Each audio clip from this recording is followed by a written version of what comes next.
اللہ نے عیسیٰ علیہ السلام کو زندہ آسمان پر کیوں اٹھایا تھا؟ عیسیٰ علیہ السلام کو مسیح کہا جاتا ہے۔ اس کا مطلب ہے کثرت سے زمین کی سیاحت کرنے والا، یا اس کا معنی ہاتھ پھیرنے والا ہے، کیونکہ آپ ہاتھ پھیر کر اللہ کے حکم سے مریضوں کو شفایاب فرماتے تھے۔ آپ کی پیدائش اللہ تعالیٰ کا ایک بہت عظیم معجزہ ہے۔ اللہ تعالیٰ سورہ مریم آیت نمبر 16 سے 23 میں فرماتے ہیں، اس کتاب میں مریم کا بھی واقعہ بیان کیجئے جبکہ وہ اپنے گھر کے افراد سے الگ ہو کر ایک شرقی مکان میں آئیں اور ان لوگوں کی طرف سے پردہ کر لیا، پھر ہم نے اپنی روح کو ان کے پاس بھیجا، بس وہ ان کے سامنے پورا آدمی بن کر ظاہر ہوا۔ یہ کہنے لگی، تجھ سے رحمان کی پناہ مانگتی ہوں، اگر تو اللہ سے ڈرنے والا ہے۔ اس نے جواب دیا، میں تو اللہ کا بھیجا ہوا قاصد ہوں، تجھے ایک پاکیزہ لڑکا دینے آیا ہوں۔ کہنے لگیں، بھلا میرے ہاں بچہ کیسے ہو سکتا ہے؟ مجھے تو کسی انسان نے ہاتھ تک نہ لگایا اور نہ میں بدکار ہوں۔ اس نے کہا، بات تو یہی ہے، لیکن تیرے پروردگار کا ارشاد ہے کہ وہ مجھ پر بہت ہی آسان ہے، ہم تو اسے لوگوں کے لیے ایک نشانی بنا دیں گے جو اپنی خاص رحمت۔ یہ تو ایک طے شدہ بات ہے۔ بس وہ حمل سے ہو گئیں اور اسی وجہ سے وہ یکسو ہو کر ایک دور کی جگہ چلی گئیں۔ پھر درد ذاہ اسے ایک کھجور کے تنے کے نیچے لے آیا اور بے ساختہ زبان سے نکل گیا کہ کاش میں اس سے پہلے ہی مر گئی ہوتی اور لوگوں کی یاد سے بھول بسری ہو جاتی۔ سیدہ مریم بہت عبادت گزار تھیں۔ انہوں نے اپنے اور لوگوں کے درمیان آڑ بنا لی تھی۔ انہیں کھانا بھی پردے کے پیچھے سے پکڑایا جاتا۔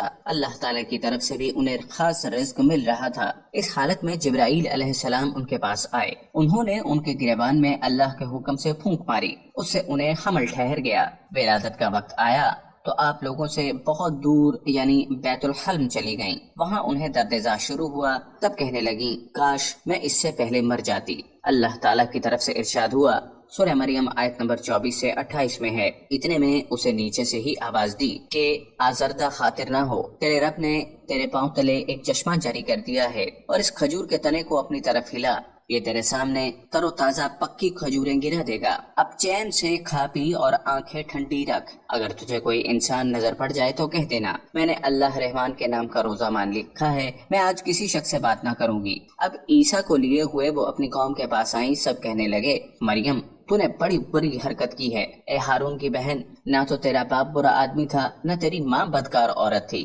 ہارون کی بہن مریم، یہاں ہارون سے مراد موسیٰ علیہ السلام کے بھائی ہارون علیہ السلام نہیں، بلکہ مریم علیہ السلام کے ایک بھائی کا نام ہارون تھا۔ قوم کی باتیں سن کر مریم علیہ السلام خاموش رہیں اور بچے کی طرف اشارہ کر دیا کہ اس سے بات کر لو۔ وہ کہنے لگے، بھلا گود کا بچہ کیسے بات کر سکتا ہے؟ سورہ مریم آیت نمبر 29 میں ہے۔ مریم نے اپنے بچے کی طرف اشارہ کیا۔ سب کہنے لگے، لو بھلا ہم گود کے بچے سے کیسے بات کریں؟ اس وقت عظیم معجزہ رونما ہوا۔ سورہ مریم آیت نمبر 30 سے 33 میں ہے، بچہ بول اٹھا، میں اللہ تعالیٰ کا بندہ ہوں، اس نے مجھے کتاب عطا فرمائی اور مجھے اپنا پیغمبر بنایا ہے، اور اس نے مجھے بابرکت کیا ہے جہاں بھی میں ہوں، اور اس نے مجھے نماز اور زکوٰۃ کا حکم دیا ہے جب تک بھی میں زندہ رہوں، اور اس نے مجھے اپنی والدہ کا خدمت گزار بنایا ہے اور مجھے سرکش اور بدبخت نہیں کیا، اور مجھ پر میری پیدائش کے دن اور میری موت کے دن اور جس دن کے میں دوبارہ زندہ کھڑا کیا جاؤں سلام ہی سلام ہے۔ اللہ تعالیٰ نے عیسیٰ علیہ السلام کی اس گفتگو کے بعد فرمایا،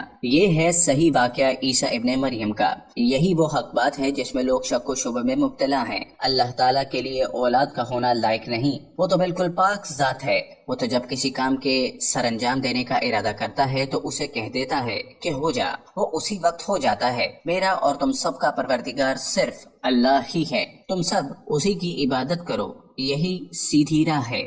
اس طرح عیسیٰ علیہ السلام کی ولادت بغیر باپ کے ہوئی۔ اس معجزے کے بعد کئی فرقے گمراہ ہوئے اور کہا مریم اللہ تعالیٰ کی بیوی ہے۔ اس بات کی تردید کرتے ہوئے اللہ تعالیٰ سورہ الجن آیت نمبر 3 میں فرماتے ہیں، اور بے شک ہمارے رب کی بڑی بلند شان ہے، نہ کسی کو اپنی بیوی بنایا نہ بیٹا۔ اللہ تعالیٰ سورہ المائدہ آیت نمبر 72 سے 74 میں فرماتے ہیں، بے شک وہ لوگ کافر ہو گئے جن کا قول ہے کہ مسیح ابن مریم ہی اللہ ہے، حالانکہ خود مسیح نے ان سے کہا تھا کہ اے بنی اسرائیل، اللہ ہی کی عبادت کرو جو میرا اور تمہارا سب کا رب ہے۔ یقین مانو کہ جو شخص اللہ کے ساتھ شریک ٹھہراتا ہے، اللہ تعالیٰ نے اس پر جنت حرام کر دی ہے، اس کا ٹھکانہ جہنم ہی ہے، اور گنہگاروں کی مدد کرنے والا کوئی نہ ہوگا۔ وہ لوگ بھی یقیناً کافر ہو گئے جنہوں نے کہا اللہ 3 میں سے تیسرا ہے، دراصل اللہ تعالیٰ کے سوا کوئی معبود نہیں۔ اگر یہ لوگ اپنے اس قول سے باز نہ رہے تو ان میں سے جو کفر پر رہیں گے انہیں المناک عذاب ضرور پہنچیں گے۔ یہ لوگ اللہ تعالیٰ کی طرف کیوں نہیں جھکتے اور استغفار کیوں نہیں کرتے؟ اللہ تعالیٰ تو بہت ہی بخشنے والا بڑا مہربان ہے۔ سورہ المائدہ آیت نمبر 75۔ مسیح ابن مریم سوائے پیغمبر ہونے کے اور کچھ بھی نہیں۔ ان سے پہلے بھی بہت سے پیغمبر گزر چکے ہیں۔ ان کی والدہ ایک راست باز عورت تھیں، دونوں ماں بیٹا کھانا بھی کھایا کرتے تھے۔ آپ دیکھیے کہ کس طرح ہم ان کے سامنے دلیلیں رکھتے ہیں، پھر غور کیجئے کہ وہ کس طرح پھرے جاتے ہیں۔ اللہ تعالیٰ نے ان آیت نمبر 72 سے 75 میں عیسائیوں کے عقیدے کا رد کیا ہے، کیونکہ وہ مریم اور عیسیٰ علیہ السلام کو بھی اللہ کا حصہ مانتے ہیں۔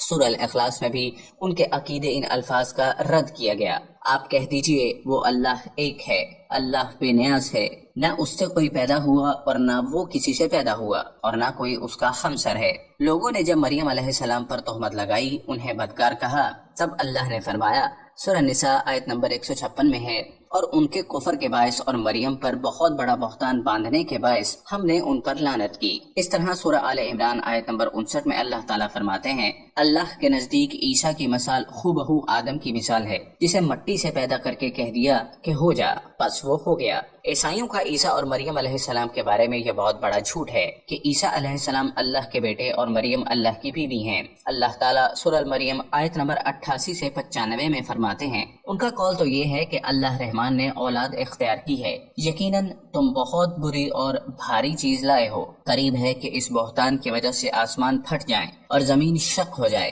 اور پہاڑ ریزہ ریزہ ہو جائیں کہ وہ رحمان کی اولاد ثابت کرنے بیٹھیں۔ رحمان کے لائق نہیں کہ وہ اولاد رکھے۔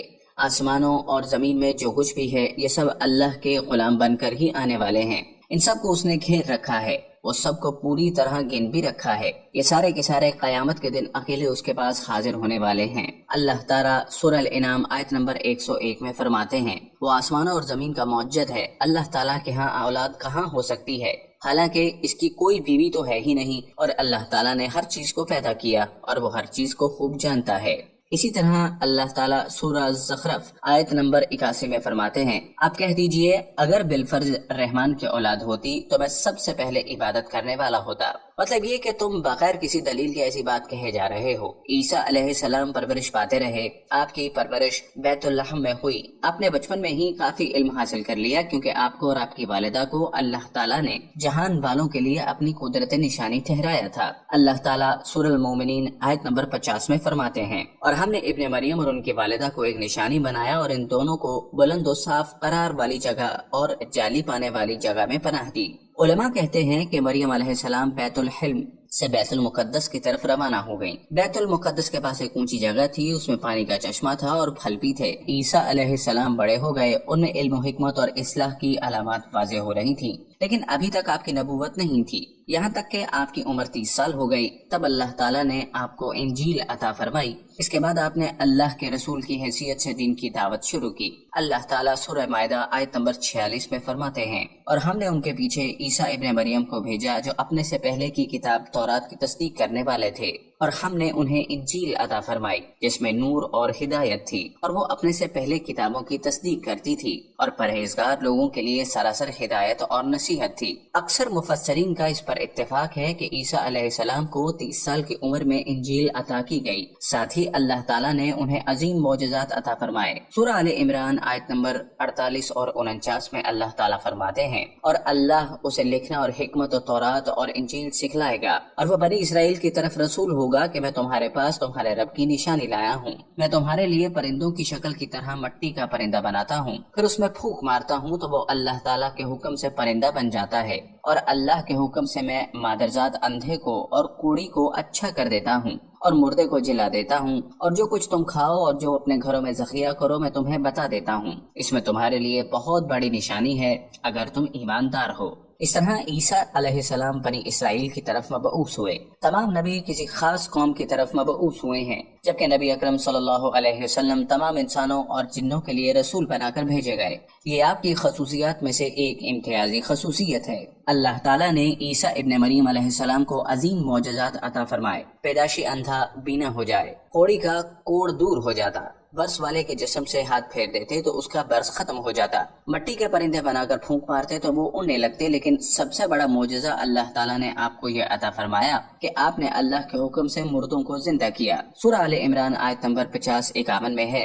اور میں تورات کی تصدیق کرنے والا ہوں، اور جو مجھ سے پہلے ہیں میں اس لیے آیا ہوں کہ تم پر بعض وہ چیزیں حلال کر دوں جو تم پر حرام کر دی گئیں، اور میں تمہارے پاس تمہارے رب کی نشانیاں لایا ہوں، اس لیے تم اللہ سے ڈرو اور میری فرما برداری کرو، یقین مانو کہ میرا اور تمہارا رب اللہ ہی ہے، تم سب اسی کی عبادت کرو، یہی سیدھی راہ ہے۔ لوگوں نے تمام نشانیاں دیکھی لیکن پھر بھی کفر پر ڈٹے رہے، عیسیٰ علیہ السلام کی تکذیب کرتے رہے۔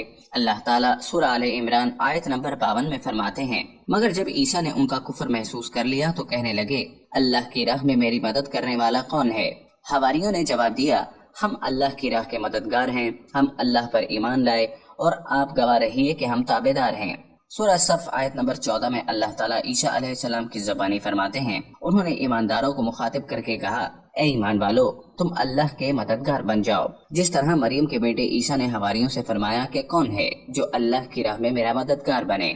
حواریوں نے کہا، ہم اللہ کی راہ میں مددگار ہیں۔ پس بنی اسرائیل میں سے ایک جماعت تو اسلام لے آئی اور ایک جماعت نے کفر کیا، تو ہم نے مومنوں کی ان کے دشمنوں کے مقابلے میں مدد فرمائی، پس وہ غالب آ گئے۔ اس کے بعد اللہ تعالیٰ نے دین عیسوی کو یہودیوں کے مذہب پر غالب کر دیا۔ جب لوگوں نے کفر کیا اس وقت صرف حواری آپ پر ایمان لائے تھے، ان کی تعداد صرف 12 تھی۔ بعد میں اللہ تعالیٰ نے دین عیسوی کو مکمل طور پر غلبہ عطا کر دیا۔ حواری ایمان ضرور لائے تھے لیکن ان میں کسی قدر تردد تھا۔ اللہ تعالیٰ سورہ المائدہ آیت نمبر 111 سے 115 میں فرماتے ہیں، اور جب میں نے حواریوں کو حکم دیا کہ تم مجھ پر اور میرے رسول پر ایمان لاؤ، انہوں نے کہا، ہم ایمان لائے، آپ گواہ رہیے کہ ہم پورے فرما بردار ہیں۔ وہ وقت یاد کے قابل ہے جب حواریوں نے عرض کیا، اے عیسیٰ ابن مریم، کیا آپ کا رب ایسا کر سکتا ہے کہ ہم پر آسمان سے ایک خوان نازل فرما دے؟ آپ نے کہا، اللہ سے ڈرو اگر تم ایماندار ہو۔ وہ بولے، ہم یہ چاہتے ہیں کہ اس میں سے کھائیں اور ہمارے دلوں کو پورا اطمینان ہو جائے اور ہمارا یہ یقین اور بڑھ جائے کہ آپ نے ہم سے سچ بولا اور ہم گواہی دینے والوں میں سے ہو جائیں۔ عیسیٰ ابن مریم نے دعا کی کہ اے اللہ، اے ہمارے پروردگار، ہم پر آسمان سے کھانا نازل فرما کہ وہ ہمارے لیے یعنی ہم میں جو اول ہیں اور جو مابعد ہیں سب کے لیے یہ خوشی کی بات ہو جائے اور تیری طرف سے ایک نشان ہو جائے، اور تو ہم کو رزق عطا فرما اور تو سب عطا کرنے والوں سے اچھا ہے۔ حق تعالیٰ نے ارشاد فرمایا، میں وہ کھانا تم لوگوں پر نازل کرنے والا ہوں، پھر جو شخص تم میں سے اس کے بعد کفر کرے گا تو میں اس کو ایسی سزا دوں گا کہ وہ سزا دنیا و جہاں والوں میں سے کسی کو نہ دوں گا۔ یہ اللہ تعالیٰ کی سنت ہے کہ جب منہ مانگا معجزہ آ جائے اس کے بعد بھی لوگ کفر کریں تو وہ تمام لوگ ہلاک کر دیے جاتے ہیں۔ آخر کار وہ کھانا اترنے لگا، انہوں نے اس کھانے کو کھایا اور ایمان پر قائم رہے، البتہ ان میں سے ایک نے خیانت کی۔ ان مسلسل معجزات کا لوگوں میں چرچا ہونے لگا۔ یہودی عالموں اور بادشاہوں کو اس بات کی فکر ستا رہی تھی کہ لوگ ان کی پیروی چھوڑ کر عیسیٰ ابن مریم کے پیروکار بن رہے ہیں، گویا ان کی حکومت ڈگمگا رہی تھی، دنیاوی بادشاہت بھی ہاتھ سے نکل رہی تھی اور دینی امور کی قیادت سے بھی ہاتھ دھونے پڑ رہے تھے۔ یہ صورتحال دیکھ کر یہودی عالم یہودی بادشاہ کے پاس گئے، اسے عیسیٰ علیہ السلام کے بارے میں خوفزدہ کرنے لگے، کہنے لگے، وہ خود کو یہود کا بادشاہ خیال کرتا ہے اور دعویٰ کر رہا ہے کہ جلد تم سے بادشاہت چھین لے گا۔ بادشاہ کو اپنی حکومت کی پڑ گئی، اس نے حکم دیا، اسے سولی پر چڑھا دو۔ اس وقت سزا کا یہی طریقہ تھا، آدمی کو قتل نہیں کرتے تھے، سولی پر چڑھا دیا کرتے تھے، ہاتھوں پیروں میں کیل ٹھوک دیے جاتے تھے، اسی حالت میں لٹکا ہوا وہ ختم ہو جاتا تھا۔ اس طرح یہودیوں نے عیسیٰ علیہ السلام کے قتل کا پروگرام بنایا۔ یہ آپ کے رسول بننے کے 3 سال بعد کی بات ہے۔ انجیل متی کے مطابق یہودیوں نے جس شخص کو عیسیٰ علیہ السلام کے خلاف ابھارا تھا وہ روم کا گورنر تھا، اس کا نام اوتس بلاتس تھا۔ اس نے اپنے سپاہیوں کے ساتھ مل کر عیسیٰ علیہ السلام کو گرفتار کرنے کی سازش تیار کی اور عیسیٰ علیہ السلام کے ایک شاگرد یہودا اصغر یوتا کو 30 دینار پر جاسوسی کے لیے تیار کر لیا۔ ان دنوں عیسیٰ علیہ السلام مذہبی تہوار فس منانے کے لیے بیت المقدس آئے ہوئے تھے۔ یہاں عیسیٰ علیہ السلام نے کھانا کھایا اور اپنے 11 شاگردوں سمیت شہر سے باہر کرشمنی نامی ایک جگہ پر رات گزارنے کے لیے تشریف لے گئے۔ پھر اپنے شاگردوں سے الگ ہو کر اللہ سے یوں دعا کی، اے میرے اللہ، اگر ہو سکے تو مجھ سے یہ پیالہ یعنی موت ٹل جائے۔ اس کے جواب میں تسلی نازل ہوئی۔ علماء کا اس پر اتفاق ہے کہ جب یہودی عیسیٰ علیہ السلام کے شاگرد یہودا اصغر یودا کے رہنمائی پر وہاں پہنچے جہاں عیسیٰ علیہ السلام تھے تو ان لوگوں نے عیسیٰ علیہ السلام اور ان حواریوں کا محاصرہ کر لیا۔ عین اسی وقت اللہ تعالیٰ نے عیسیٰ علیہ السلام کو آسمان پر اٹھا لیا اور مخبری کرنے والے